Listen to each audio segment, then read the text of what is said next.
With earnings season coming to a close, the question becomes, what is there worth buying? But another question lingers. Is the U.S. economy teetering on a recession? So what did this latest earnings season reveal? The first 3 to 4 months of 2025 was quite tumultuous in the market. Political shocks and general market sentiment has made 2025 a rocky one.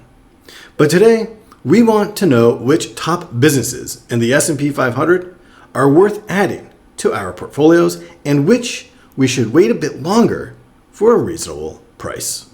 Welcome to The Quality Investor. Today, we are looking at 5 businesses and what their buy price is, with a margin of safety, of course.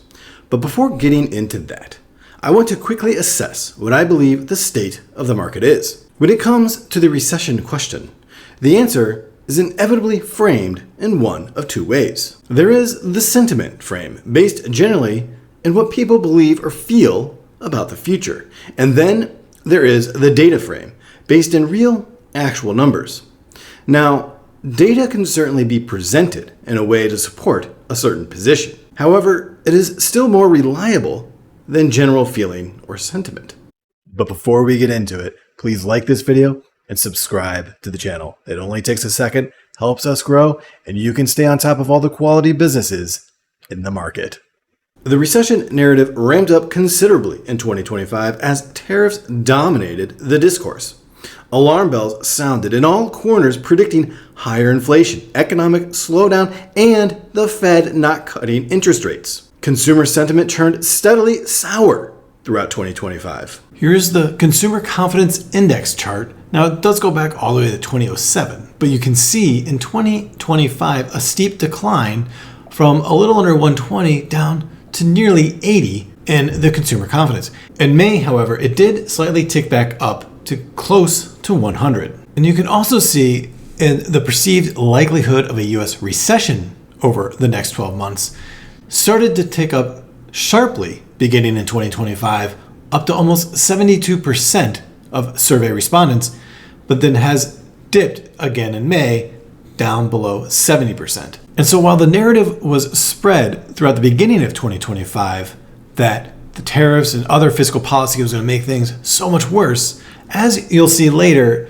the actual earnings are not bearing this out. And even says in the write-up here, tariffs are still on top of consumers' minds. Notably, consumers continue to express concerns about tariffs increasing prices and having negative impacts on the economy. But some also expressed hopes that the announced and future trade deals could support economic activity. And also, compared to April, purchasing plans for homes and cars and vacation intentions increased notably, with some significant gains after May 12th. Plans to buy big ticket items, including appliance electronics, were also up. So essentially, the narrative that has been played out over the first few months of 2025 is seemingly fizzling in the minds of consumers. While these are just plans to purchase big ticket items, we will have to wait till next quarter and the quarter thereafter to see if these actually show up in the raw numbers. JP Morgan now predicts recession chances are 40%, which is down from 60%,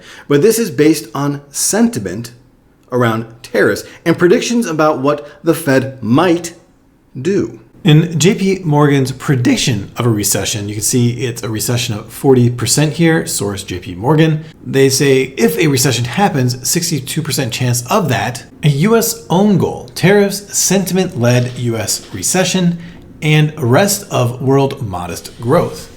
And of course, the rest of the 38% is misery loves company, predicting the whole world goes into recession in the second half of 2025. But notice here, they're citing tariffs and sentiment-led US recession, a sentiment-led, almost as if it's a self-fulfilling prophecy. Again, we will see that the numbers themselves are not bearing this out. And then there is the Fed itself, the master of equivocation and obfuscating remarks. In this Reuters article, Fed in no rush to cut rates, Trump disagrees. And of course, the Fed is notorious for saying a lot without saying anything. Earlier in explaining why rates were being kept unchanged, Powell described the uncertainty faced by Fed policymakers as unusually elevated, with overall sentiment sliding due to policy turmoil. prices are projected to rise faster than previously expected, at least in part and perhaps largely because of Trump's plans to impose duties on imports. And while Fed policymakers still expect the central bank to deliver 2/4 percentage point rate cuts by the end of this year, that is largely due to a weakened economic growth offsetting higher inflation and what Powell calls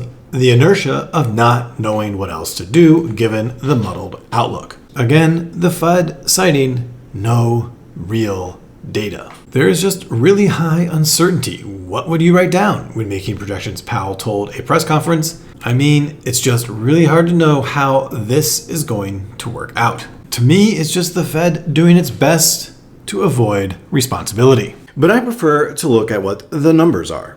Are earnings growing? Are consumers spending more at retail businesses than last year? What did businesses cite as tariff impact? Now, on the quality investor, we only look at the top businesses in the world, so our view might be skewed.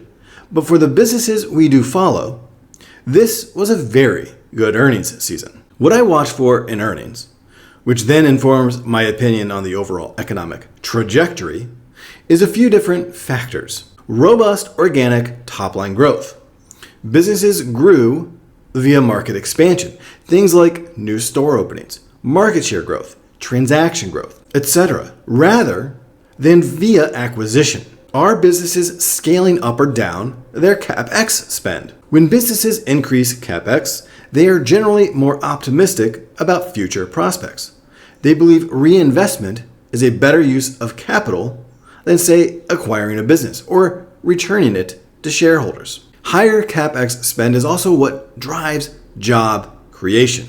It is not immediate, but investment is the fuel for job growth. And are margins expanding, especially gross margin, as this generally indicates increasing pricing power. Businesses are charging more for their goods and services, and consumers are gladly paying the price.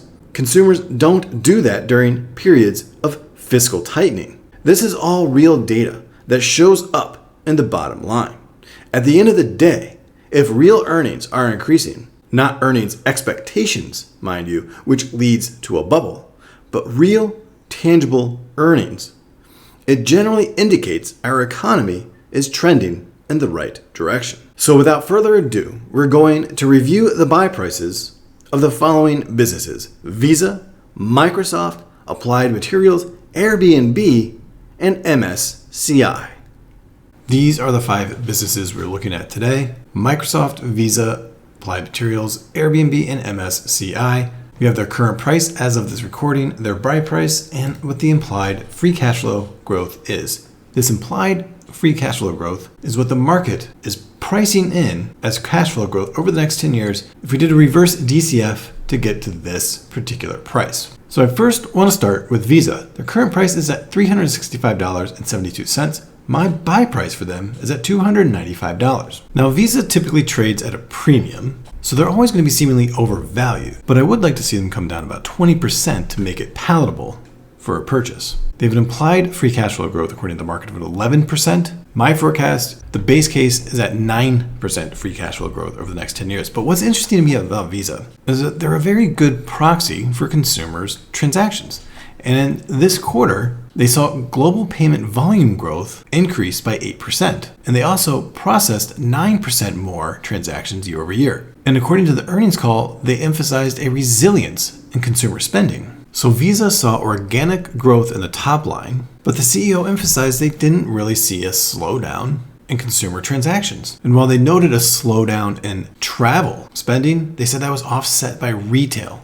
So consumers are still spending, they're just spending on different types of categories outside of the big ticket like travel. Again, that flies in the face of the narrative of a recession. Microsoft dabbled in the buy territory in April of 2025 when the tariffs caused the markets to go in all sorts of crazy directions, dipping into the high $300 range.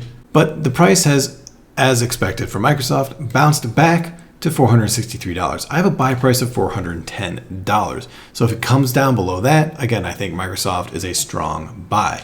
That's an 11.5% differential.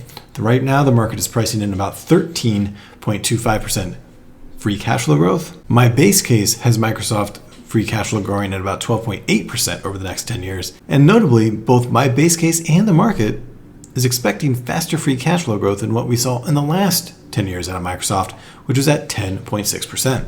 Of course, anyone following Microsoft knows that their growth is heavily driven right now by their cloud segment, which grew 22% in this quarter, with Azure specifically growing at 33%, outperforming both Amazon Web Services and Google Cloud Platform. And on the earnings call, it was noted that data migrations to the cloud have accelerated growth as well as demand for AI tools. So there's a lot of optimism surrounding Microsoft, but they do dip every once in a while. And when they do that, it's a good time to pick up some shares. Applied Materials is perhaps the business most affected by tariffs on this list today. Current price at $161.18. Their buy price at $185. I still think they're wildly undervalued right now, with a difference here of nearly 15%. The market is currently pricing in implied free cash flow growth of under 1% per year over the next 10 years. My free cash flow base case growth projection, on the other hand, is at 5.9% for Applied Materials. Their revenue is up nearly 7% year to date, and this is despite a lot of weakness out of their China segment, which is